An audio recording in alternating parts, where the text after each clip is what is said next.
स्वागत। तपाईँकै कारणले संहिता डुब्ने अवस्था पुग्यो।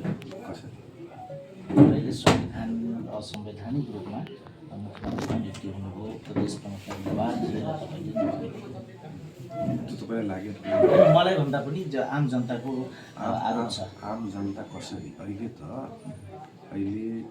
विश्व साग्रो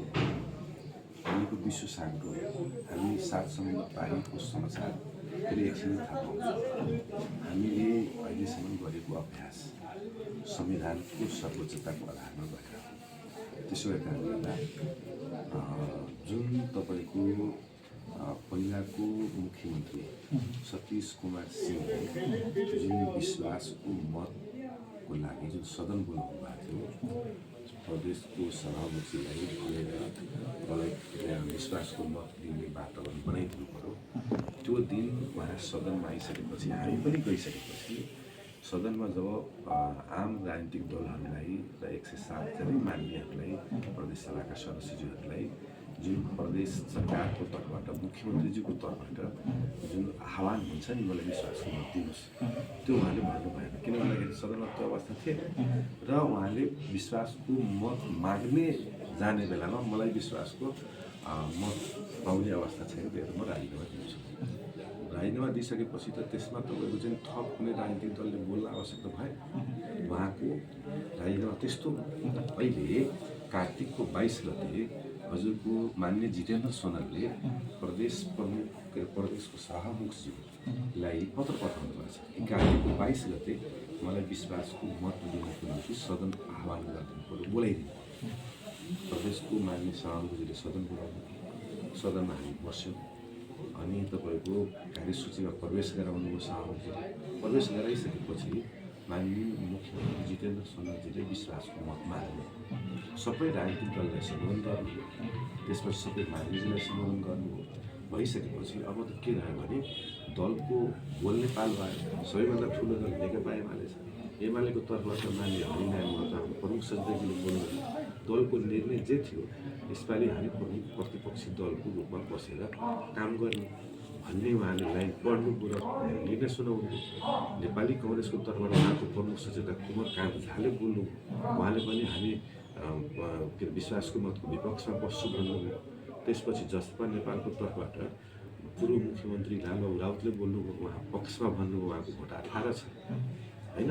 त्यसपछि तपाईँको जनमतको दलको नेता तपाईँको चाहिँ के अरे प्रमुख सचेतक चन्दन सिंहले बोल्नुभयो, उहाँले भन्नुभयो, उहाँले हस्ताक्षर 13 को गर्नुभएको छ। मसँग 13 जना सांसद छ, तर उहाँको पार्टीको त 2 जना सांसद आएको थिएन, उहाँको जग्गा 11 जना सांसद मात्रै उपस्थित थियो। त्यसपछि तपाईँको माओवादी केन्द्रको तर्फबाट 9 जना हाम्रो माननीय हो भनेर हस्ताक्षरलाई पेश गरिहाल्यो। उहाँको त तपाईँको 2 जना ठुलै क्रस गर्नुभयो होइन। त्यसपछि तपाईँको एकी समाजवादीको तर्फबाट तपाईँको गोविन्द नेपालीजीले बोल्नुभयो, उहाँसँग 7 थियो, 7 कै मत उहाँलाई आयो। अब नागरिक मुक्तिको पनि उहाँलाई 7 भयो। जम्मा 54मा 2 जना मान्यज्यूहरूले फ्लोर क्रस गरेको त स्पष्ट देखिया छ नि त। त्यहाँ हामी कुनै पनि हालतमा यो सरकारलाई विश्वासको मत दिँदैनौँ र कुनै पनि सरकारलाई विश्वासको मत दिँदैनौँ। र रहमान मान्यज्यूले त तपाईँको कालो मौसमी आफ्नो हात दल्नु भनिसकेपछि त यो त चिज त छर्लङ्ग भयो। यो भइसकेपछि पनि तपाईँको चाहिने मान्य मुख्यमन्त्रीज्यूले फेरि सम्बोधन गर्नुभयो, फेरि आह्वान गर्नुभयो र उहाँहरूले 2 जनालाई बाहिर भित्र प्रचण्ड कमरेडसँग फलानुसँग कुरा गराउनुभयो, मन्त्री दिनुभयो, तपाईँलाई मन्त्री बनाउँछु, फलानु गर्छु, तर पनि उहाँ 2 जनालाई माग्नु भएन। भनिसकेपछि त विश्वासको मत पुग्ने त आधार त रहेन। त्यसपछि तपाईँको चाहिने अब तपाईँको चाहिने चारैतिरको ढोका बन्द गर्न आदेश दिनुभयो सभामुखजीले। त्यसको त रेकर्डेड छ नि त। त्यसपछि तपाईँको चाहिने आदेश गरिसकेपछि हत्तपत्ता आएर तपाईँको मौखिक राजीनामा पेश गर्नुभयो। त्यो पनि तपाईँ लिखित पनि छैन। सतीश सिंहको जस्तो त लिएर आउनु भएको छैन नि त उहाँ। सतीश सिंहको त लिखितै दिनुभएको थियो। उहाँले मौखिक भन्नुभयो त, किनभने उहाँको त विश्वासको मत मलाई पुग्दैन भनेर कल्पना त गर्नुभएको थिएन नि त। एमालेलाई त कल्पना थिएन कि 2 जना मान्यज्यूले यसरी फ्लोर क्रस गर्नुहुन्छ भने हामीलाई थाहा थिएन। भनिसकेपछि काङ्ग्रेसलाई थाहा थिएन। हामी पनि के विश्वासमा थियो भने जितेन्द्र सोनाल मान्यज्यूले मुख्यमन्त्रीजीले विश्वासको मत प्राप्त गर्नुहुन्छ भन्ने नै हाम्रो थियो। किन भन्दाखेरि यता सम्भावना थिएन, एमाले र काङ्ग्रेस बाहेक सबै दल त उतै थियो नि। अब राप्रपा आएन। सङ्घीय समाजवादीले म विरोधमै मतदान गर्छु भनेर विज्ञप्ति नै जारी गरेको छ। भनिसकेपछि 3 दल बाहेक त 7 दल त उहाँकै पक्षमै थियो। उहाँहरूलाई के लागेको थियो भने मलाई त विश्वासको मत छँदैन। अनि त्यो त प्रदेश प्रमुखलाई तपाईँहरूले प्रभावमा त्यो पार्नुभयो, संविधान बिच्नुभयो। अब बताउँछु। त्यो त यतिमा त तपाईँ कन्भिन्स हुनुहुन्छ नि। अब विश्वासको मत फेल भइसकेपछि अबको आधार के हो त संविधानमा हेर्नु पर्यो नि त। संविधानमा त यो भन्छ कि 2 असफल भएन, किनभने मतदानमा गएन, त्यस कारणले 2 असफल भएन। अब संविधानविदहरूको मैले पनि बोलेँ, त्यसपछि मलाई पनि बोलाउनु भयो सबभन्दा ठुलो दलको हैसियतले प्रदेश प्रमुखजीले। मैले पनि के भने अब कसरी जाने भनेर सोध्नु। उहाँहरूको विश्वास के थियो भने 2 को सरकारले विश्वासको मत प्राप्त गरेन भन्ने नै छ। अनि हामीले के भन्यो भने अब यसमा हार्ड एन्ड फास्ट गर्नुपर्ने कुनै कारण छैन। बोलाउनुहोस्, संविधान विज्ञहरूलाई बोलाउनुहोस्, सरकारको न्यायाधिवक्ता होला, कानुनी परामर्शदाता होला, सल्लाह गरेर हजुरको अगाडि बढ्नुहोस् होइन भन्ने बाहेक त हाम्रो विकल्प छ अरे केही भन्ने। एमाले त्यही भन्यो। प्रदेश प्रमुखसँग पनि तपाईँ एक्लैमा अथवा सोध्नुभयो भने एमालेको के आएको थियो भन्दाखेरि संविधानको सर्वोच्चता चाहिँ छ, संविधानको अनुसार नै जानुहोस् भनेर हामीले भन्यौँ। भनिसकेपछि काङ्ग्रेसले पनि त्यही भन्नु। तपाईँ गेटमै तपाईँ लिनुभएको छ, मसँगै तपाईँको रहेर तपाईँ नै लिनुभएको थियो होइन संविधान अनुसार जाने। संविधान अनुसार जाने भइसकेपछि हजुरहरू पनि सदनमा हुनुहुन्छ। तपाईँ जस्तो प्रतिष्ठित पत्रकार अरू साथीहरू पनि हुनुहुन्थ्यो सदनमा। त तपाईँको विश्वासको मतको छलफलमा गइसकेपछि जब उहाँलाई विश्वासको मत नपुग्ने भइसकेपछि पनि 10 मिनटको छलफल ब्रेक माग्नु भएको थियो। 10 मिनटको छलफल ब्रेक मागिसकेपछि पनि सङ्घजीले होइन अब त यो म त जानै पर्छ, मेरो अर्को बाध्यता छैन भनिसकेपछि तपाईँले पटक दललाई आह्वान गर्नुभयो। हामी गयौँ, 1.5 घन्टा पछि सदन चलेको होइन। त्यसपछि मत विभाजनमा गइसकेपछि उहाँले हत्तनपत्त आएर राजीनामा दिनुभयो। अब मलाई बताइदिनुहोस् म कसरी प्रदेश प्रमुखलाई दबाबमा पारेँ। अनि एउटा कुरा अर्को पनि आयो नि, जसरी होटलमा गएर तपाईँ शपथ लिनुभयो। पहिला यो कुरा क्लियर हुनुहोस् न, म दबाबमा कसरी पारेँ। एमाले प्रदेश प्रमुखलाई प्रदेश प्रमुख एमालेबाटै नियुक्ति हुनुभयो। यो कुनै लजिक हो त? यो कुनै लजिक हो? हजुर जस्तो प्रतिष्ठित पत्रकारले मलाई हजुरले भनिदिनु पर्यो कि संविधानको धारा 2 को विश्वासको मत प्राप्त नगरिसकेपछि संविधानमा यो व्यवस्था छ। 3 छ। 3 छ। त 3 मा त स्पष्टै छ त नेकपा एमाले सदनको सबभन्दा ठुलो दल हो कि होइन? सदनको सबभन्दा ठुलो दलको नेता त म हो। अब मलाई बोलाएर तपाईँको चाहिँ तपाईँलाई अब म मुख्यमन्त्री नियुक्ति गर्छु, शपथको लागि तयारी भएर आउनुहोस् अनि मलाई नियुक्ति त दिनु पर्यो। नियुक्ति लिइसकेपछि कति बजे नियुक्ति लिनुभयो? त्यही 11 को आसपास हो। 11 बजे राति? 11 बजे राति त्यही प्रदेश प्रमुखकै कार्यालयबाटै लिया हो। त्यति मात्र होइन, जब म तपाईँको नियुक्ति लिएर निस्किसकेपछि साथीहरूलाई थाहा भयो नियुक्ति लगिसक्यो। अब विश्वास के अरे शपथ ग्रहण हुन्छ। शपथ ग्रहण गर्ने वातावरण तपाईँको त्यहाँ भएन। स्पष्टता कुरा गर्छ, यसमा लुकाउने छुपाउने कुनै पनि कुरा कारण छैन। विश्वासको के अरे त्यहाँ शपथ ग्रहण गर्ने वातावरण थिएन। मान्यहरू तपाईँको हेरिरहेको छु, धर्नामा बसेको छ, गेटमा बसेको छ। अब मलाई नियुक्ति त भइसकेपछि पनि म आफ्नै मान्यलाई लछार पछार प्रहरी लगाएर लछार पछार गरेर विश्वासको मत लिने के अरे शपथ खाने मेरो इच्छा भएन। त्यसैले होटलमा खानु। सुन्नु न, म भने कि वातावरण मिलाउनुहोस्। मिलाउँदै अब मलाई फेरि खबर के आयो भने अब उहाँहरू त घेरेकै छ नि त प्रदेश प्रमुखलाई, हेर्नु भएको छ नि त, तपाईँले पनि हेर्नु भएको छ। अनि मलाई उहाँले म त अब हिँडेँ, म बिरामी पनि भएँ होइन। पूर्व मुख्यमन्त्रीलाई पनि सपोर्ट गर्नुपर्छ, म बिरामीमा हिँड्छु होइन भनिसकेपछि मैले हुँदैन तपाईँ जे भए पनि मलाई शपथ खुवाएर जानुहोस् होइन। विपक्षीले घेर्न मिल्ने संविधान अनुसार तपाईँले मलाई शपथ खुवाउन नहुने कति समय लाग्छ र के अरे शपथ खुवाउन? प्लिज यस्तो तपाईँको भ्याकुम क्रिएट गरेर नजानु। जेनजी पुस्ताको आन्दोलनपछि अलरेडी मध्य प्रदेश एउटा सङ्कटमा छ। अब तपाईँले नियुक्ति पनि दिने होइन, उता केयरटेकर छ होइन।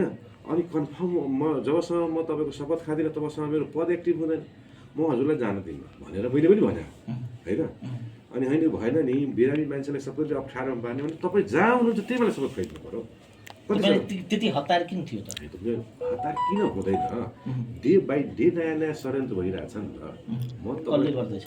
डे बाई डे अहिले भएको छैन। कसले गर्दैछ? पहिलाको मुख्यमन्त्रीज्यूले सामाजिक सञ्जालबाट राजीनामा दिनु, त्यही विषयलाई भएर तपाईँको चाहिँ नि त्यो मुख्यमन्त्रीको पद गयो। आफ्नै दलको मुख्यमन्त्री हटाएर पनि तपाईँको चाहिँ नि अर्को अरूलाई मुख्यमन्त्री बनाएर तपाईँको सरकारमा जाने वातावरण सिर्जना भएको हो कि होइन, भ्याक्युम क्रिएट भएको हो कि होइन। म हजुरलाई बताउँछु, हामी नेकपा एमाले त हिजो तपाईँको जसपा नेपाललाई पनि सबभन्दा ठुलो दल हुँदा हुँदै पनि सरकार बनाउनु सहजै भनेर हामीले स्वीकार गरे होइन, हो कि होइन। हामीले सबभन्दा ठुलो दल हुँदा हुँदै पनि जनमतलाई पनि तपाईँहरू सरकार बनाउनु हामी सहयोग गर्छौँ भनेर गरे हो कि होइन। हिजोको दिनमा तपाईँको सतीश सिंहको सरकार ढलिसकेपछि ल काङ्ग्रेस पनि सरकार बनाउनु एमाले सहयोग गर्छ भनेर भने हो कि होइन, लिखितै गरे हो कि होइन। अब जनमत यु टर्न भइसकेपछि त एमालेको दोष भएन नि, भनिसकेपछि सहमति एउटा गर्ने यु टर्न हुने भन्ने विषयबाट मैले भन्दैछु तपाईँको आलोचना किन भइरहेछ भने तपाईँले होटलमा शपथ खानुभयो, आफै गएर कुर्सी मिलाउनु भयो, चिया ल्याउनु, चिया खानु छ, तपाईँले हेर्नुभयो होइन। त्यो कर्मचारीले भन्दैछ, त्यो होटलको कर्मचारी भन्दैछ। म हजुरलाई अर्कै आरोप लगाइदिन्छु, त्यो आरोपले हुन्छ। सत्य तथ्यमा जाउँ न, आरोपको मात्रै खेती गर्ने हो। अहिले राष्ट्रिय झन्डा फाल्ने काम हो। अहिले के अरे तपाईँको राष्ट्रिय जे भए पनि हामी तपाईँको राष्ट्रियतासँग त कम्प्रोमाइज गर्न सक्दैन नि। राष्ट्रिय झन्डा फालेर तपाईँको चाहिँ नि त्यहाँ उपद्रव गरिरहनु भएको छ। अहिले तपाईँको चाहिँ नि मुख्यमन्त्री कार्यालयको झन्डा फालिदिएर मुख्यमन्त्री कार्यालयको एकजना कर्मचारीलाई कुटिदिएर देशमा लोकतन्त्र छैन, देशमा संविधान छैन। यो मानौँ एकछिनको लागि मानौँ न, ल प्रदेश प्रमुखले तपाईँको अन्याय गरेछ भने त कानुन छैन, अदालत छैन। त्यही त तपाईँको विरुद्धमा सर्वोच्चमा मुद्दा पर्दैछ। त्यही त भन्दैछु, अदालत छ, मुद्दा पनि दिने होइन। कानुनमा त विश्वास गरे अनि यता अराजकता मचाउने कुरा त हुँदैन। हुन्छ मिल्छ भन्ने मलाई भन्नुहोस् होइन। अन्तिममा भनिदिनुहोस् तपाईँले अब यो पदभार सुरक्षा निकायको अब आजलाई छोडेको सुरक्षा अङ्गहरू गठन गराउँछु। अब यो देशको प्रदेशको के अरे सुरक्षा सम्बन्धी विषयमा हामी छलफल गर्छौँ, निर्णय गर्छौँ। अनि त्यसपछि तपाईँको चाहिँ त्यहाँको मुख्यमन्त्री कार्यालयको कर्मचारीहरूको अवस्था जे मैले सुने अहिले मिडियाहरूबाट कर्मचारीहरू कुटिया छ होइन, राष्ट्रिय झन्डा नै फालिया छ। यो त तपाईँको सार्वजनिक सम्पत्ति फेरि तपाईँको चाहिँ मान्नेबाट नै तपाईँको के अरे कर्मचारी अपमानित हुनु परेको छ भनिसकेपछि यसमा पहिला सुरक्षा प्रमुखहरूसँग छलफल गर्छु, एउटा निष्कर्षमा पुग्छु। त्यसपछि कार्यभार त के हुन्छ, एक दिन ढिलो भए पनि कार्यभार त सम्हालिहाल्छु। जनता त चाहन्छ नि त तपाईँ कार्यभारलाई छिटो सम्हाल्नुहोस्, निकास दिनुहोस्। म रमनजी तपाईँ एज अ एउटा म फ्याक्ट पत्रकारिता गर्दै हुनुहुन्छ, म तपाईँलाई श्रद्धा गर्छु। तर पत्रकारिताको जे तपाईँ जस्तै अन्य साथीहरूलाई पनि तपाईँ मार्फतमा के आह्वान गर्न चाहन्छु भने अहिले जे सत्य छ त्यतातिर जाउँ। संहितालाई यदि तपाईँले आज मानिस पदभार ग्रहण गरेको भए देश प्रदेश मुठभेडमा जान्थ्यो के जान्थ्यो त म हजुरलाई बताउँछु। अनि के ल ठिक छ ल, हिजो जितेन्द्र सोनल नियुक्ति हुँदाखेरि जिन्दाबाद मुर्दाबाद भयो कि भएन? मैले गरे होइन नि, एमाले गरे हो। जितेन्द्र सोनल नियुक्ति हुँदा पनि जिन्दाबाद मुर्दाबाद भएकै छ होइन, हानाहान भएकै छ, अलिक कम मात्रामा होला। त्यहाँ गमला फुटेन, अस्तिको ताती फुट्यो नि। आज तपाईँको सरोज यादव नियुक्ति हुँदा पनि के अरे गमला फुट्ने होइन, तपाईँको के अरे जिन्दाबाद मुर्दाबाद हुने होइन। अब मानव एकछिनको लागि अब भोलि त तपाईँको विश्वासको मत पाएँ भने सफल भयो भने त एउटा कुरा हो, म असफल भयो भने त अर्को मुख्यमन्त्री बन्नुहुन्छ नि, स्वाभाविक हो। तपाईँलाई त असफलता नै लाग्छ जस्तो लाग्छ। त्यसै नभन्नु न, त्यसै अगाडि नै तपाईँको परिणाम नसुनाइदिनु यसरी सम्भव छ तपाईँले पाउनुपर्ने। म भन्छु धेरै सम्भावताको नजिकको छु म। किन भन्दाखेरि म तपाईँलाई बताउँछु, कुनै पार्टीलाई मैले सम्बोधन गरे होइन। अहिले मलाई नदिकन के हो, राजनीतिक दलहरूले यो संविधान अथवा संहिता धारामा पार्न सक्नुहुन्छ? मलाई बताइदिनुहोस् न। बाध्यता हो तपाईँले स्वीकार्नुपर्ने। बाध्यता भए बताइदिनुहोस् त, संवैधानिक बाध्यताको उपज न हो म अहिले नेकपा एमालेको दलको नेताले कुनै सञ्चार माध्यमबाट म मुख्यमन्त्री म दाबी गर्छु, आफ्नै नेतृत्व सरकार बनाउँछु भनेको छु छैन नि। संविधानले मलाई दियो त्यो बाध्यता भन्नुहोस्। मेरो इच्छा नहुँदै पनि संवैधानिक सर्वोच्चताको उपजको रूपमा म अहिले मुख्यमन्त्री छु। म अहिले नियुक्ति भएको छु, म अहिले शपथ खाएको छु। अहिले म देशको प्रदेशको गार्जियन हो। मलाई सुरक्षा निकायको प्रमुखसँग मैले भर्खर कुरा गरेँ, अहिले प्रदेश अभिभावकविहीन छैन, म अभिभावक, म त्यसको चाहिँ नैतिक दायित्व लिन्छु। त्यसो कारणले गर्दा त्यसो भए त अहिले त तोडफोड भएको जम्मै लिन्छु म भन्दैछु तपाईँलाई, म लिन्छु। कानुनी प्रक्रिया अगाडि भन्छु। जसले तोडफोड गरेर सामाजिक सम्पत्ति जो व्यक्तिको अहिले भिडियो मैले देख्दैछु तिनीहरू सबैमाथि मुद्दा हालिन्छ। सार्वजनिक सम्पत्ति किन भन्दाखेरि यो त आन्दोलन पनि होइन। मैले जब म कुनै एउटा निकायले तपाईँको चाहिँ नि मानव एकछिनको लागि अन्याय भएको विधि मिचेको कानुन मिचेको छ भने त्यसको लागि त कानुन व्याख्या त सर्वोच्च अदालत छ नि अदालतहरू छ नि अनि केस कानुन आफ्नो हातमा यदि अदालतले तपाईँलाई तत्काल कामकाज नगर्न भन्यो भने के गर्नुहुन्छ? अदालतलाई सर्वोच्च अदालतलाई अथवा अदालतको निर्णयलाई म सम्मान गर्छु अरू विकल्पै छैन अहिले म तपाईँ कानुन मान्ने मान्छे कानुन मान्ने दलको मान्छे हो हाम्रो पार्टी तपाईँसँग मानिलिनुहोस् न अहिले मुख्यमन्त्री हुनुहुन्छ होइन जनताले के अपेक्षा राख्ने? जनताले त अब अहिले अपेक्षा के राख्छ भने अब यो संहिताको बारेमा जुन खालको विषयहरू उठ्दैछ यसलाई समृद्ध बनाउनु पहिला पहल सुरु गर्नु पर्यो अहिले त विकास निर्माण अन्य विषयवस्तुभन्दा पनि संहितामाथि नै प्रश्न उठिरहेछ नि त त्यसको तपाईँको एउटा भुमरीमा त्यसको एउटा तपाईँको पृष्ठभूमिमा संवैधानिक बाध्यता अनुसार म मुख्यमन्त्री भएँ मलाई त पहिला संविधान जोगाउन संहिता जोगाउनै पहिला पहल गर्नुपर्छ भन्ने मलाई लाग्छ है त्यसो भएको कारणले गर्दा यसमा सबै साथीहरूले सहयोग गर्नको निम्ति सबै राजनीतिक दल पनि संवेदनशील हुनुपर्छ अब कसको कारणले गर्दा संहिता खतरामा छ भन्ने चिज जो संहितावादी भन्छ आफू मुख्यमन्त्री हुँदा ठिक अरू मुख्यमन्त्री हुँदाखेरि त्यही प्रदेश प्रमुखले नियुक्ति लिएर आफू मुख्यमन्त्री हुने त्यही प्रदेश प्रमुखले नियुक्ति दिँदाखेरि यो बेठिक हुने भन्ने चिज जुन छ यसले त नेपाली जनता मधेसी जनता अहिले कन्सियस छ अहिले झन् तपाईँको जेनजी विद्रोहपछि एकदम कन्सियसनेस अवेरनेसको सङ्ख्या बढेको छ त्यसो भएर कारण म गल्ती छु म पनिसमेन्टको के अरे जवाबदेही त बोक्छु म गल्ती छु भने मलाई जनताले कारवाही गर्छ तर म सही छु भने हेर्दै जानु होला विगतमा केही दलहरूको अवस्था देख्नु भएको छ जो सदनको पोजिसन के थियो र अहिले एउटा निर्वाचन नखेप्दै तपाईँको चाहिँ के पोजिसन हो त्यसो कारण एमाले त हिजो तेस्रो दल थियो हामी 5 वर्ष सरकारमा गयौँ गएको छैन नि तर हाम्रो मुद्दा स्थापित गर्नु आज मधेस प्रदेशमा 5 वर्ष नबित्दै नेकपा एमाले सबभन्दा ठुलो राजनीति दल हो होइन त्यो किन हो हामी फटागिरी गरेर होइन नि हामी मधेसी जनताको प्रदेशवासी जनताको विश्वासको मत जितेर समय दिनुभयो, धन्यवाद।